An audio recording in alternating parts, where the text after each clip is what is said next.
Tole hordoftoonni chaanaalii Baadiyaa Tube gara viidiyoo kanaatti baga nagaan dhuftanii viidiyoo kana keessatti immoo kan ilaallu taabii haaraa Microsoft Word irratti akkamitti banachuu dandeenya kan jedhudha. Fakkeenyaaf asirraa Home tab, Insert tab, Page layout tab, Reference maaltu jira. Asitti taabii mataa keenyaa banachuu ni dandeenya moo hin dandeenyu kan jedhu ilaalu. Ni dandeenya jechuudha. Taabii mataa keenyaa banachuu ni dandeenya. Fakkeenyaaf wantoota yeroo baay'ee irra deddeebinee fayyadamnu bakka tokkotti gruupi godhachuu yoo barbaanne. Fakkeenyaaf Home keessa kan jiru kan yeroo baay'ee irra deddeebinee fayyadamnu, Insert keessa kan jiru, Page layout keessa kan jiru, eessa jira jennee barbaanne tokkorraa gara tokkootti darbuun faayoo nu ifachiise ofii keenya asitti walitti qabachuu ni dandeenya jechaadha. Mala sana isinitti agarsiisa isin kan barbaadan walitti fidachuu ni dandeessu. Mala sana argachuudhaaf jalqaba irratti file kan jedhu kana irratti kilik goona. Sana booda option jennaani customize ribbon kan jedhu gara harka bitaa kana irra jira. Sana booda garanatti main tab kan jedhu jira. Main tab jechuun warroota asirra jiran kana jechaadha. Home, insert, page layout.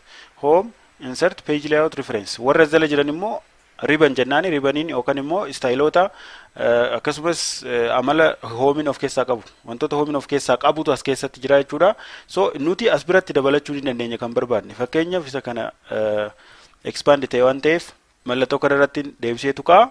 Isa expand ta'e kana ol deebisneeti fakkeenyaaf view boodatti galfachuu barbaade view irratti erga click gootanii booda view booda jechuun iddoo kanatti akka dhufuuf jechuudha. Sana booda erga asitti click goone booda new tab kan jedhu click goona. New tab kan jedhu kana irratti click goona. New tab jedhee jira. Asitti new group jedha. Group jechuun immoo asirratti fakkeenyaaf Home keessatti clipboard jira, font jira, paragraph jira. Isaan kun groupidha. Maqaa groupiti jechuudha. Asitti immoo taabiin maqaa taabii haaraa dabalachuu barbaadaniiti. Irratti erga click gootanii booda rename kan jedhu kana tuqxu new tab kan jedhu kana fakkeenyaaf my tab kan jedhu taajijjiroon isin maqaa barbaadaniitti godhachuu dandeessu. Okay. My tab ta'eera jechuudha. New group edha. Group illee yoo group lama sadi qabaattan maqaa isaa jijjiiruu dandeessu. Fakkeenyaaf group jijjiiruu barbaadan irratti click gootanii rename jettuun. Asitti buletiidhaan godhachuu dandeessan group keessan. Yoo barbaadan buletii yoo barbaadan maqaa kennituuf. Fakkeenyaaf my group jechuu danda'a. Isin maqaa barbaadan kennaafi. So my group ta'eera jechaadha. As keessatti add goona amma group kana keessatti waan barbaannu san. Isaan immoo gara harka bitaa kana irra jiru. Fakkeenyaaf copy irratti click goone aadoo jenneen azalatti naaf galaa jechaadha.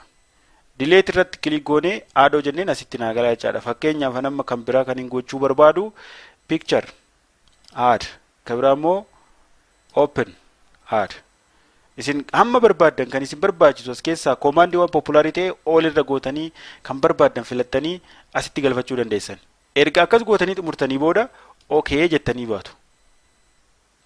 Akkuma asirratti ilaaltan my tab kan jedhu dhufeera jechuudha. Dura view qofa jira. My tab irratti click goone copy picture open. Amma picture irratti yeroo click goone picture akka galchinuuf nuuf banaa jechaadha. Open hoo jenneenis faayiluma MS Word kan kana dura jiran akka banan nu taasisaa jechaadha. My tab kan jedhu. Groupii biraas dabaluu ni dandeenya jechuudha. Achuma bira dhannee file option then customize ribbon then as biratti new group jennaan. Groupii sana irratti immoo click goone maqaa isaa jijjiiruu dandeenya. Fakkeenyaaf my favorite then okay.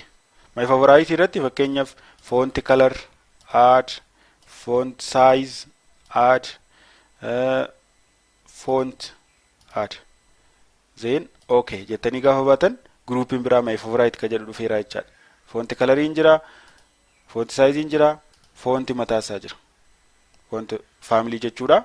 So haala kanaan taabii mataa keenya add godhachuu ni dandeenya. Yoo gaafii kan biraa qabaattan commentii jala kaa'uu hin dagatina. Warri haaraa taatan subscribe, share, like gochuu hin dagatina. Akkasumas mallattoo bilbilaa on godha. Viidiyoon biraa akkas bira ga'uuf jechuudha.